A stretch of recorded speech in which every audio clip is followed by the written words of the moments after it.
My boss had never called me into his office without warning, and he had never looked afraid of anything. But that morning, when he locked the door behind me and pressed a sealed envelope into my hand, his eyes were filled with panic. He leaned in so close I could feel his breath and whispered, "Do not open this here. Go home. Pack a bag. Take your daughter. You have 24 hours. Then he turned his back on me like he couldn't say another word without breaking. I stood frozen, gripping the envelope, wondering if this was a prank or some insane test. But the way his voice shook told me this was real. Something had happened, something that had already put my life in danger, and the man I thought barely noticed my existence was suddenly trying to save me from it. Before I tell you what was inside that envelope, make sure you subscribe to the channel and comment where you're watching from, because once you hear what happened next, you may start questioning the people you trust the most. My name is Natalie Reyes. I'm a 29-year-old single mother living in a small apartment on the south side of Chicago with my daughter, Ava. She's 7 years old, bright and imaginative, always drawing little pictures of me and her holding hands. She is the center of my world, the reason I wake up every morning and fight through every challenge. Life hasn't been easy for us. Ava's father left when she was still in diapers, claiming he wasn't ready to be a parent. Since then, I've juggled 3 jobs, late-night shifts, and countless moments of exhaustion just to keep a roof over our heads. Things finally started to feel stable when I landed a full-time position as an administrative coordinator at Stratton Financial Group, a private firm in downtown Chicago. The work was intense, the expectations were high, and my boss, Rowan Blake, was known for his demanding standards and cold personality. But I didn't mind the pressure. It paid well enough to send Ava to a good school, and I was proud that I earned it through my own hard work. Not charity, not luck. That morning started like any other. I woke up before the sun, braided Ava's hair, and tucked a little note into her lunchbox like I always did. She asked if we could stop for pancakes on the weekend, and I promised her we would. I had no idea that within hours, everything would change. The train ride to work was packed. People were half awake, scrolling on their phones, sipping coffee, mumbling about meetings. I remember looking at the skyline as we approached downtown and thinking, maybe life is finally becoming normal. Maybe our struggles are finally behind us. That peaceful thought would be the last one I'd have for a long time. When I arrived at the office, something was off. It was too quiet. Normally, the reception area buzzed with greetings and phone calls. But that day, everyone spoke in hushed tones.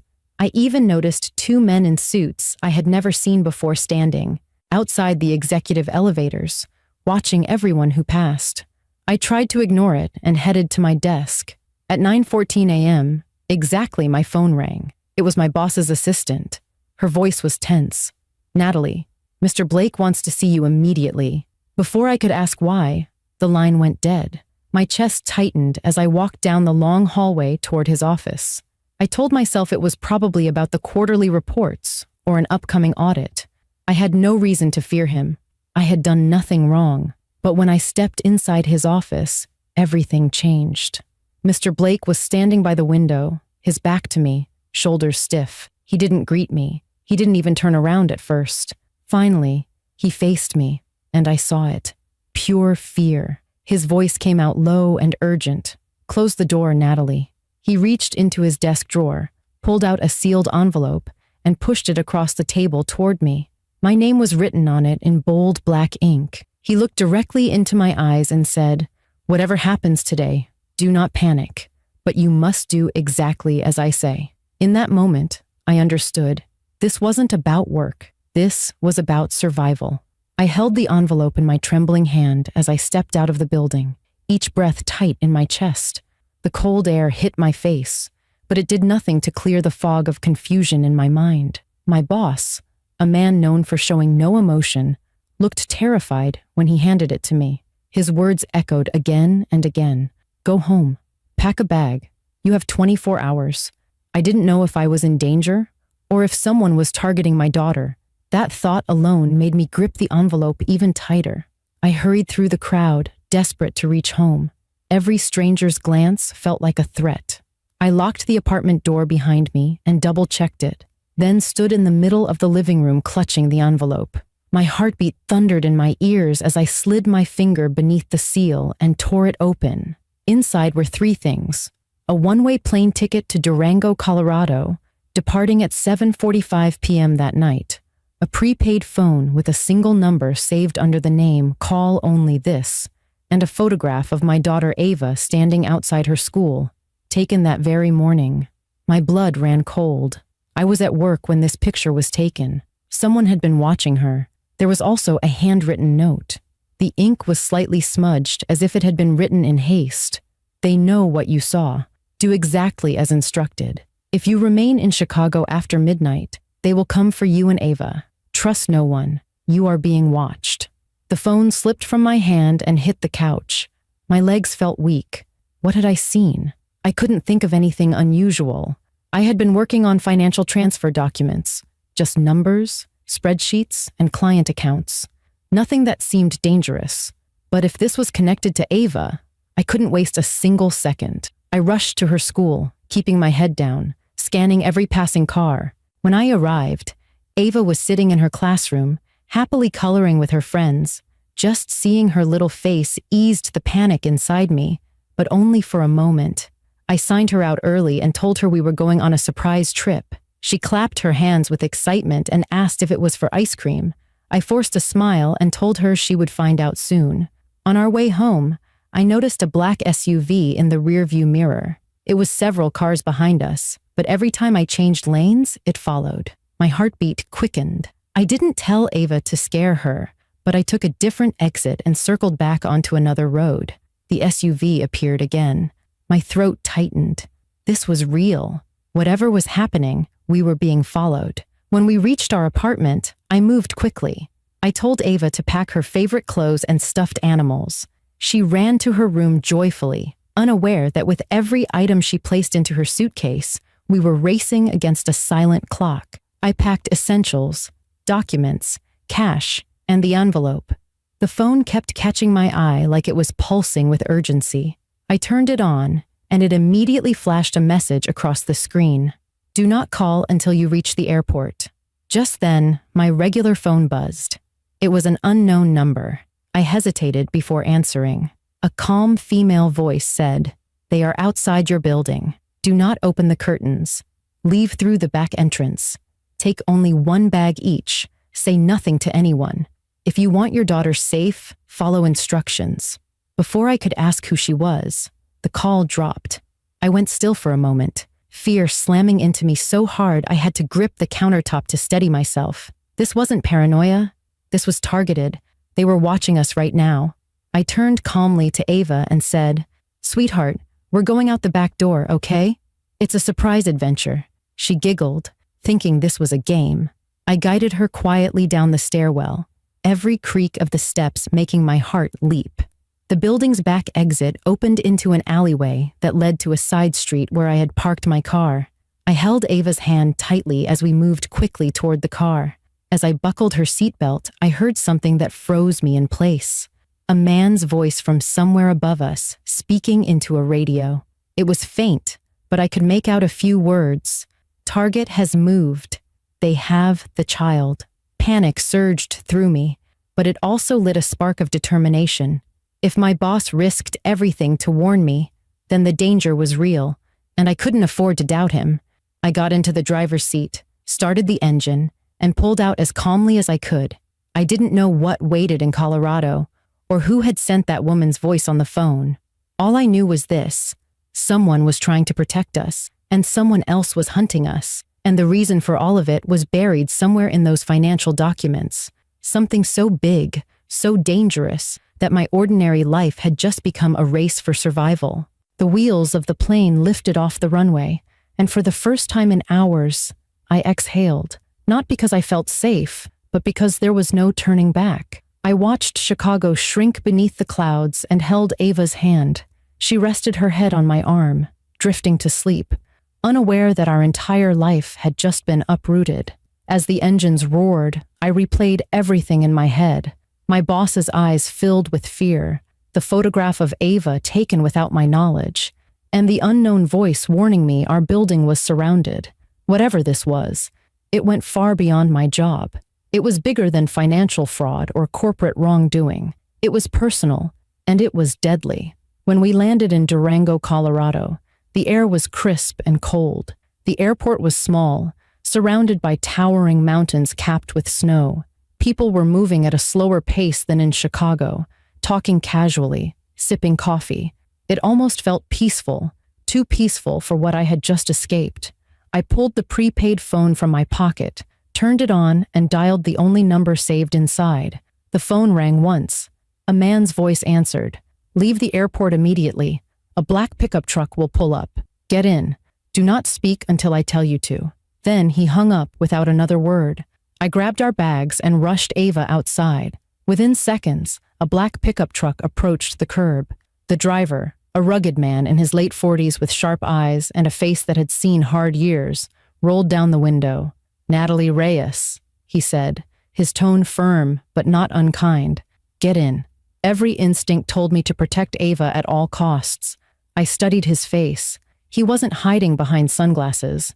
His hands were steady on the wheel. His eyes were alert, not predatory, but protective. I made a choice.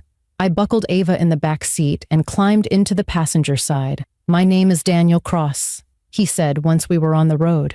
"Your boss, Rowan Blake, was my partner in a federal task force. 3 years ago, we uncovered a network using private financial firms like Stratton to launder money for international crime syndicates. When Rowan realized the network was operating inside his own firm, he tried to expose it. The people behind it found out. They killed his wife. They've been chasing him ever since." I stared at him in shock. "Why me? I'm just an employee. I don't know anything." Daniel looked directly at me. "That's where you're wrong.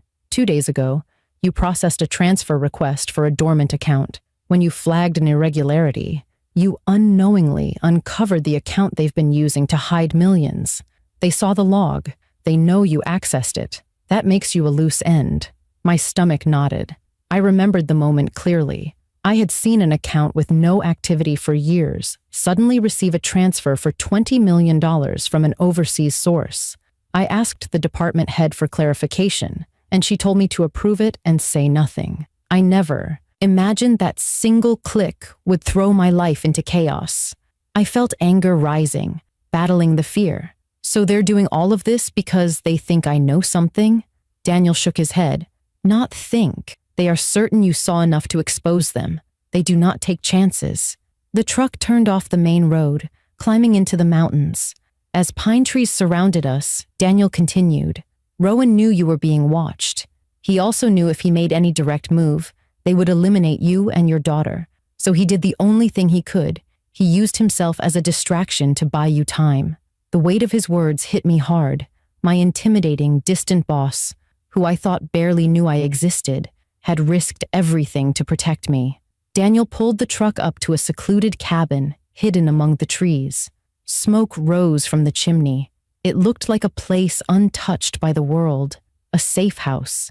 He turned off the engine and looked at me seriously. "You have 2 choices. You can disappear with your daughter into federal witness protection, change your identity, and never look back. Or you can stand with us, expose this network, and make sure they never hurt another family again. But understand the cost. If you choose to fight, there is no guarantee you'll ever return to your old life." I glanced at Ava through the rearview mirror. She was awake now, hugging her backpack and looking out the window with wide eyes. She had no idea that in the next few seconds, I would make a decision that would determine the rest of our lives. I turned back to Daniel, my heart pounding with fear, but also with purpose. For the first time since this nightmare began, I felt the truth settling inside me. I had not been chosen by accident. I had been placed in the one position that could bring their entire operation down. "I'm not running," I said. "I'm not leaving other families to go through what we are going through. Tell me what I need to do." Daniel nodded once, like he had been waiting for that answer. And with that, everything shifted. I was no longer a target running for safety. I was a mother preparing for war. Daniel led me into the cabin, and as soon as the door shut behind us, I felt the tension in the air. It wasn't just a safe house. This was a command center. Maps covered the walls with red markers circling major cities. A wide wooden table was covered in files, flash drives, and stacks of documents. In the center was a laptop with military-grade encryption equipment attached. Everything about this place told me one thing. This wasn't a hiding spot. It was a launching point. Daniel motioned toward a chair. "Sit. There's something you need to see." I sat, gripping the edge of the table as he inserted a flash drive into the computer. A video appeared on the screen. My breath caught in my throat when I saw who it was. It was my boss, Rowan Blake. His hair was disheveled, and there was a deep bruise on the side of his face. He was in a dimly lit room, speaking directly into the camera with urgency. "If you are watching this, Natalie, they've found me, but not you." "Good. That means Daniel got to you in time." He paused, swallowing hard. "I never told you why I hired you. It was not because of your resume. It was because of your integrity. I've been looking for someone who still believed in doing the right thing, even when nobody was watching. 2 days ago, when you questioned the $20 million transfer, you confirmed what I suspected. You saw the account. You saw the name attached. And now they will stop at nothing to silence you." My pulse quickened. What name? I had only seen numbers on the document, not a name. Rowan must have seen the confusion on my face through the screen, because he continued. "The account belongs to Senator Victor Harland." The moment he said the name, everything clicked. Senator Harland wasn't just a politician. He was one of the most powerful figures in the country, known for his political influence and constant appearance on television advocating economic reform. Suddenly, his vague policies and secretive donor lists made horrifying sense. Rowan's voice lowered. "Harland has been laundering billions through private financial firms to fund global criminal networks. He is behind everything. The deaths, the threats, the disappearances. It all leads back to him. And now, Natalie, you are in possession of proof that could dismantle his entire empire." I stared at the screen, stunned. This wasn't corporate fraud. This was treason, conspiracy, mass corruption at a level that could destroy lives, governments, and nations. On the screen, Rowan took a shaky breath. "The files you processed are critical. You have unknowingly activated the final link in the chain. Daniel has the rest. Together, you can connect every transaction, every shell company, every offshore account. Once the data is released, Harland will have nowhere to hide." Suddenly, a loud crash came from outside the cabin, then another. Daniel instantly grabbed a gun from a drawer and motioned for me to get down. The windows rattled with impact as dark silhouettes moved in the tree line. Ava screamed from the corner where she had been sitting on a blanket with her stuffed toy. I sprinted to her and shielded her body with mine. Daniel shouted, "They found us. Stay low." Gunshots exploded through the quiet mountain air. The cabin shook as bullets hit the exterior walls. Daniel fired back through a reinforced window. 2 men dropped, but more swarmed forward. I could see the glint of tactical helmets and night vision goggles as they emerged from the shadows. These weren't criminals. They were trained professionals, likely hired mercenaries. A crash sounded behind us as the back door was kicked in. Daniel turned and shouted, "Go to the cellar now." He fired again, covering us as I scooped Ava into my arms and ran to the trap door. In the floor, I hesitated, unwilling to leave him, but he yelled again, "Natalie, go, I'll hold them off." With shaking hands, I pulled open the trapdoor and climbed down the ladder into a hidden bunker. It was small, cold, and dark, but secure. I held Ava tightly as she buried her face in my shoulder, trembling. Above us, footsteps thundered. Daniel's voice roared commands. Then there were more shots. Silence followed. Seconds felt like hours. Finally, a loud explosion shook the bunker, and the ceiling rained dust. Ava whimpered in fear. Then I heard the emergency phone in the bunker begin to ring. I answered with a trembling hand. A voice spoke, calm, steady, and deeply familiar. It was Rowan. "You did well, Natalie," he said, his voice strained but alive. "But this is only the beginning. They came tonight because they know we're close. Everything you need is in that bunker. The final piece is now in your hands." My heart pounded. The man I thought was gone was not only alive, he was still fighting. Rowan spoke again, with urgency this time. You have 2 hours before they regroup. You must make a choice. Hide forever, or step into the light and end this. As I held my daughter in the darkness, with the world above us falling apart, I finally understood. I was no longer running from danger. I was running toward the truth, and I would not stop until every person behind this conspiracy was brought down, even if it cost me everything. The bunker was silent, except for the soft hum of the generator and the faint sound of my heartbeat pounding in my ears.